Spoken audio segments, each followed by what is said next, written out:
misalnya kayak sekarang ini sebagai peraturan ini sudah bagus untuk si kita perlindungan kita sebagai warga negara. Tapi kalau dibebankan iuran kepada pemerintah, kepada peserta, itu juga memberatkan peserta. Tapi kalau semua wajib mendaftar BPJS Kesehatan untuk melindungi warga negaranya, tapi warga negaranya tidak dibebankan dengan iuran, tapi iuran itu ditanggung oleh pemerintah. Ini salah satu program yang bagus untuk dijalankan.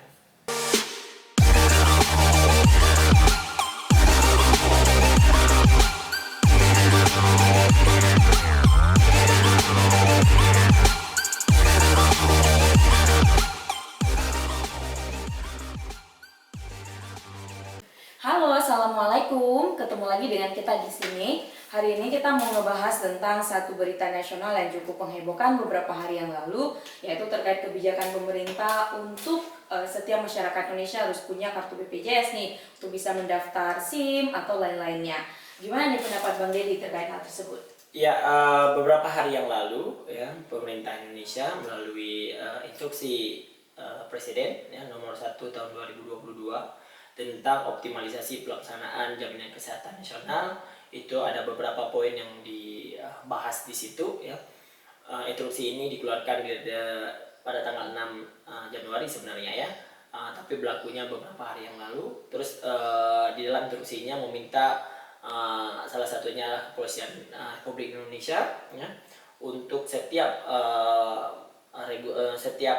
pengurusan administrasi warga di kepolisian itu wajib melampirkan BPJS Kesehatan ya, salah satunya adalah pembuatan SIM dan SKCK. Dan di dalam instruksi regulasi yang dikeluarkan oleh kepolisian juga sudah mencakup daripada instruksi Presiden ya. Jadi semua hal yang berhubungan dengan institusi polisi juga harus disertakan BPJS sebagai syarat utamanya. Dulu kan kita bisa melihat bahwa cuma beberapa administrasi aja ya, seorang surat keterangan dan lain-lainnya, fotokopi, dan ini sekarang sudah menambahkan satu lagi yaitu BPJS Kesehatan. Beberapa hal yang bukan saja di kepolisian ya, ada juga di pertanahan ya, di BPN juga kita surat jual beli tanah juga harus menyertakan BPJS BPJS Kesehatan. Terus di instansi Kemenang juga harus menyertakan kesehatan juga ya, sepertinya mendaftarkan haji dan lain-lain.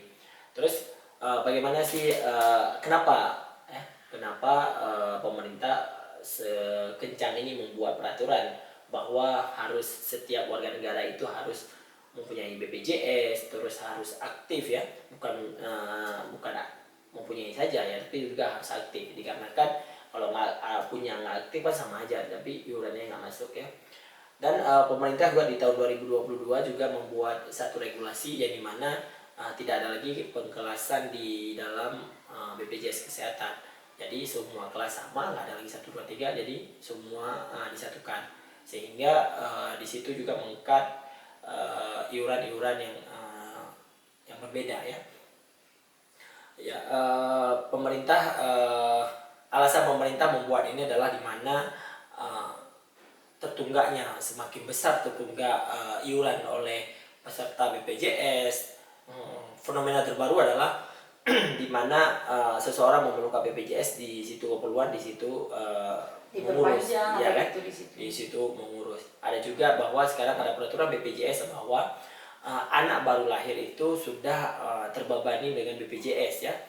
Begitu anak lahir tidak terdaftar BPJS, jadi dia sakit di umur 21 tahun, jadi BPJS-nya harus dibayar dari umur 0 tahun sampai 21 tahun. Itu peraturan BPJS yang terbaru juga ya, bukan terbaru misalnya dari tahun yang lalu. Karena seperti yang Rifat ketahui bahwa defisit BPJS ini semakin tahun semakin tinggi ya. Tidak ada pernah saya mendengar juga atau 1-2 kali ya surplus ya. Surplus 1-2 tahun. Paling COVID ya, karena ya. COVID karena kan nggak banyak yang pelayanan, nah makanya dia surplus. Iya, karena dia pelayanan COVID dengan pandemi dengan tidak bersama dengan BPJS. Iya, tidak bersama BPJS ya. Setiap tahun selalu berkurang, selalu defisit, malah triliunan, puluhan triliun. Makanya makanya pemerintah membuat suatu regulasi seperti instruksi presiden ini untuk menekan di mana pembayaran iurannya lancar ya, karena sistem BPJS ini saling gotong royong, di mana orang kaya subsidi orang miskin dan orang mampu subsidi orang tidak mampu, sehingga semangat itu masih terjaga ya dengan saling gotong royong. Tapi di sini juga pemerintah tidak lagi sanggup, bukannya sanggup dalam artian gimana ya, tapi kekurangan dana untuk mensubsidikan setiap tahun, bahwa BPJS ini selalu kekurangan anggaran begitu. Saya melihat juga Bang Deddy ya, karena Ya. memang kita kan punya undang-undang SJSN ya, Sistem Jaminan Sosial Nasional.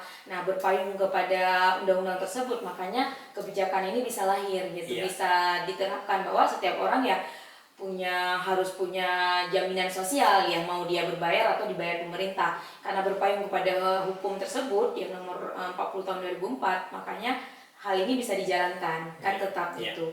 Tapi kan dalam perjalanannya kita juga melihat kemampuan masyarakat kita. Nah, kalau menurut Bang Deddy sendiri, meskipun ini adalah amanatnya undang-undang, tapi dalam perjalanannya apakah masyarakat kita mampu dalam tanda kutip yang peserta-peserta yang tergolong mandiri? Karena sejauh ini, paling selama COVID ini, kan banyak peserta yang pada akhirnya yang mandiri, malah dia mengurusi surat untuk bisa menjadi PBI, penerima bantuan iuran, karena kondisi ekonomi gitu. Meskipun belum terdengar sih setahun terakhir, maksudnya dalam 2 bulan terakhir ini banyak penurunan angka yang bayar mandiri menjadi PBI gitu. Itu dari berita-berita yang kita baca. Cuman kan belum yang terstate atau tersebut oleh pemerintah sendiri atau BPJS sendiri bahwa memang iya benar kita sudah mengcover PBI lebih dari dulu. Enggak, malah berbalik dengan kenyataan bahwa banyak orang yang jatuh miskin nih dalam kondisi COVID. Nah, gimana nih Bang Deddy melihat kan dari sisi ekonomi masyarakat sendiri, sosial, sama ya kebijakan amanah undang-undang tadi gitu. Ya, di dalam regulasi-regulasi yang dikeluarkan oleh pemerintah juga melihat dari sisi kesanggupan warganya ya. Nggak mungkin pemerintah membuat satu kebijakan tidak melihat faktor kesanggupan ya. Kita melihat PBI dengan iuran mandiri itu lebih besar PBI, dikarenakan seperti contohnya di Aceh sekarang, bahwa di Aceh yang ditanggung oleh pemerintah Aceh dengan yang sama yang iuran pribadi itu lebih besar yang ditanggung oleh pemerintahan Aceh ya, dimana setiap tahun pemerintah Aceh mengalokasikan hampir 1 triliun rupiah untuk jaminan kesehatan bagi warga Aceh untuk membayar BPJS ya. Terus kita bisa melihat juga bahwa kenapa ini diperketat, bahwa salah satu tujuan pemerintah untuk pemerataan cover ya, pemerataan atau jaminan kesehatan ini semua lini tercakupi, karena jangan ada yang sakit aja yang membuat, yang tidak sakit tidak membuat, tapi semua warga negara harus tercover. Itu salah satu juga tujuan pemerintah di dalam membuat instruksi presiden ini ya. Terus di mana sekarang kita melihat semenjak pandemi ini banyak warga yang mengurus daripada berbayar sampai ke non berbayar ya, PBI sampai iuran mandiri.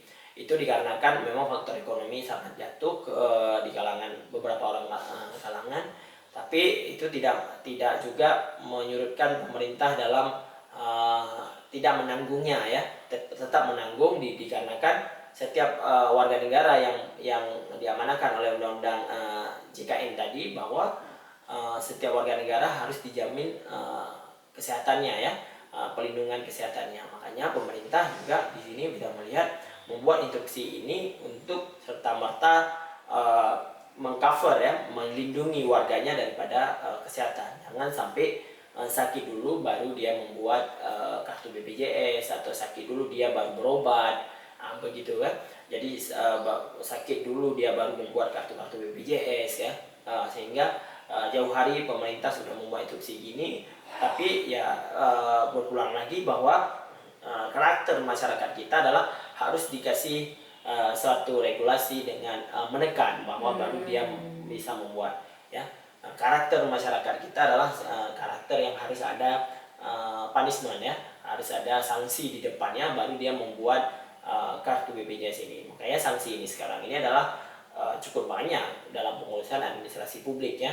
Maka pemerintah juga melihat dari sektor kemampuan berbayar ya. Kalau kita kalkulasikan bahwa sehari bisa 1.000 atau 2.000 per hari untuk biaya iuran ya kelas 3 itu yang dulu masih ada kelas, sekarang kan ada kelas lagi ya. Jadi pemerintah juga melihat bahwa kemampuan berbayar ada di masyarakat kita, makanya dibuatlah satu regulasi. Kalau kita melihat dari sisi pemanfaatan BPJS dengan pembayaran memang nggak seberapa dari yang dibayar dengan memanfaatkan ya. Makanya di sini hadirnya pemerintah untuk menyuarakan adalah bahwa warga negara harus mempunyai BPJS kesehatan ini. Iya, Bang Deddy, kalau misal memang masih ada orang yang berperilaku fraud ya, karena kayaknya ini juga paling isu yang paling banyak dibicarain orang-orang kan, fraud atau kecurangan masyarakatnya ini. Kita nggak bicara si BPJS atau nggak bicara rumah sakit dulu, nggak bicara fasilitas kesehatan, tapi masyarakatnya sendiri masih fraud. Kira-kira hal apa saja mungkin yang akan bisa teratasi dengan diberlakukannya impres ini, instruksi presiden ini? Iya, fraud ini akan terjadi di mana aja ya. Kita nggak, pemerintah juga sudah melihat, saya rasa pemerintah juga melihat sudah menekankan fraud ini terjadi ya. Tapi berpulang lagi bahwa fraud yang terjadi sekarang ini adalah di mana ada kemauan pasti situ ada jalan untuk fraud ya. Di mana-mana hal seperti itu, nggak cuma di BPJS kesehatan tapi juga di bidang-bidang lain, misalnya di bidang pajak jual beli dan yang lain itu juga terjadi fraud di mana-mana ya. Tergantung orang menjalankan fraud itu di mana dia yang suka. Jadi berpulang lagi bahwa setiap regulasi yang dikeluarkan oleh pemerintah sudah mengkaji ya. Ada yang mengkaji yang lebih dalam, tapi semua kebijakan pemerintah itu tidak bisa menyenangkan semua orang ya. Misalnya kayak sekarang ini sebagai peraturan ini sudah bagus untuk perlindungan kita sebagai warga negara, tapi kalau dibebankan iuran kepada peserta itu juga memberatkan peserta. Tapi kalau semua wajib mendaftar BPJS kesehatan untuk melindungi warga negaranya, tapi warga negaranya tidak dibebankan dengan iuran, tapi iuran itu ditanggung oleh pemerintah, ini salah satu program yang bagus untuk dijalankan. Iya, karena perjalanan kan kita lihat penyakit lansia juga banyak ya Bang Deddy ya. Karena ini memang mungkin belum ada risetnya sih, setelah saya baca-baca kayaknya belum ada risetnya, tapi banyak kita temuin nggak perlu di riset juga, kita udah melihat mungkin. Nah, cuma tinggal perlu baca banyak lagi bahwa ketika orang sudah tua itu banyak kan orang itu sehat ketika muda, mau dia pekerja seperti PNS atau non PNS ya, seperti pedagang dan lain sebagainya itu sehat ketika muda. Makanya tidak ada awareness atau tidak ada kepekaan untuk membuat kartu BPJS. Ya, Saya sehat, setuju kan Bang Deddy? Makanya mereka tidak merasa ada kebutuhan di situ. Nah, apa menurut Bang Deddy selama ini juga terkait dengan pemahaman ini belum disosialisasikan di masyarakat kita? Sebenarnya sudah ya. Makanya berpulang lagi pada kita, di mana kita butuh disitulah kita prepare ya. Di mana kita butuh disitulah kita baru bereaksi. Itu hal lumrah daripada kebudayaan Indonesia ya secara keseluruhan. Tapi dengan ada regulasi ini, jadi orang tidak ada lagi istilah di situ butuh situ enggak. Karena kenapa? Mengurus SIM, itu untuk jangka waktu singkat ya, tidak bisa dia mengurus SIM dan STNK lama. Makanya dia syarat utamanya BPJS itu harus ada dulu selalu di dompet ya.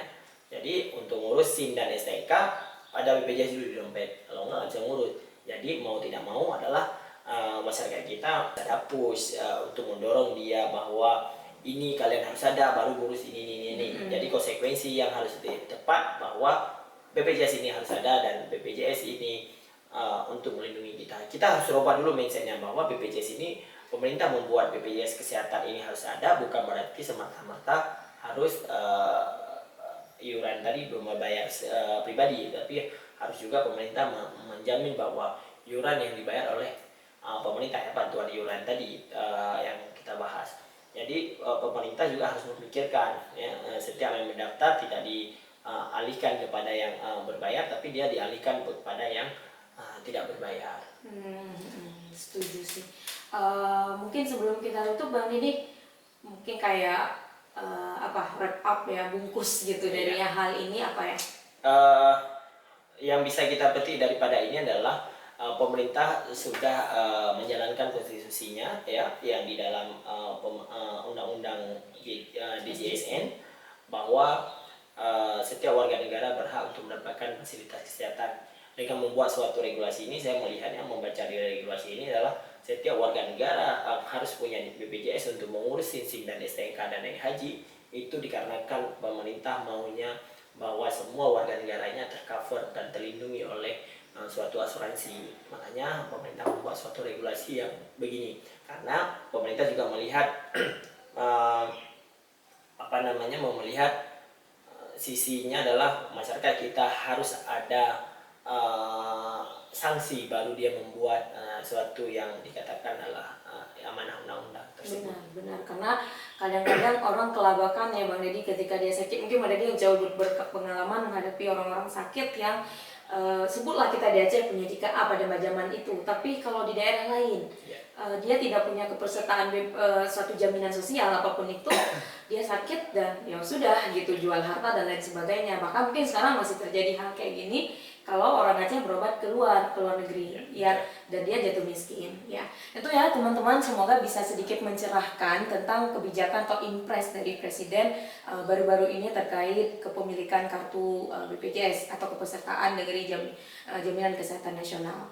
Sekian dari kita, terima kasih banyak dan assalamualaikum.